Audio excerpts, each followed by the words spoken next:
I have a Ford F-150 here. Now mine did not come with the side runners on it, so I went ahead and picked up a pair of these Tyger Auto side runners, and let me just show you everything that I got. So they came very nicely packaged in this box right here.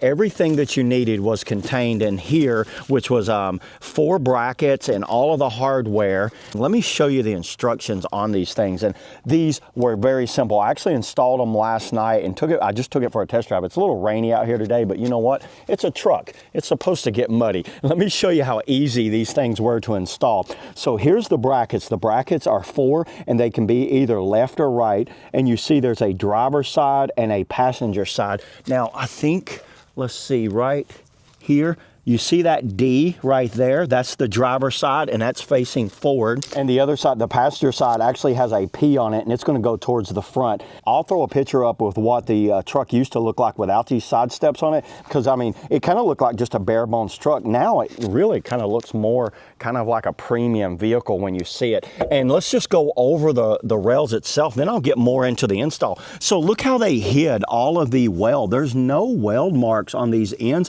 Looks very clean.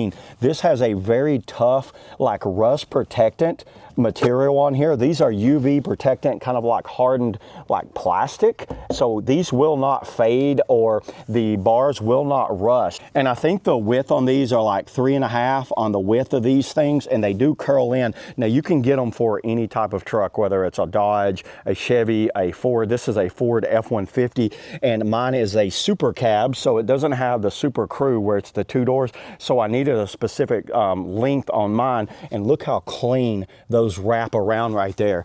Then when you open the door, you guys see that? How nice that is? Now I'm about 180 pounds, and look how I can shake the whole truck using these side steps. I just got them dirty there. So what you're gonna do first is you're gonna go up under. Now mine was very simple to install. Let me show you up under here. You guys see these brackets? So I've got these studs that stick out, 1, 2, 3. You're gonna put these little pieces of plastic on there. You're gonna slide the plastic on, and that's for corrosion. Then you're gonna run the bracket on. Do not tighten it down yet. There is slots right there in them, and there's slots right here in this. Then you're gonna get the bar, set the bar on there, move the brackets where you need it. Now all of this was done with 1 socket. A 13mm socket was all I needed for this entire install, and maybe about 10 minutes per side. It was that simple, everybody. You see how the instructions are nicely broke down right here. Plastic insulation washers right there. Put the brackets on, run the washers and the 8mm flat washer, 8mm nut. 3 of them go down. Leave it loose where you can move it around on the slots. Then mount the bottom, and once you find its level, and that's it, you've got them all completely installed. So that was that easy. What you want to do is get back here and look and make sure that you're nice and flat on that, and you see the width and how it all looks. These things look factory. I've seen a lot of great products from these guys, and I highly recommend them. So yeah, there it is, everybody. That's all I got on the Tyger Rider. You know what they call them? The Tyger Rider side step rails. See y'all in the next video.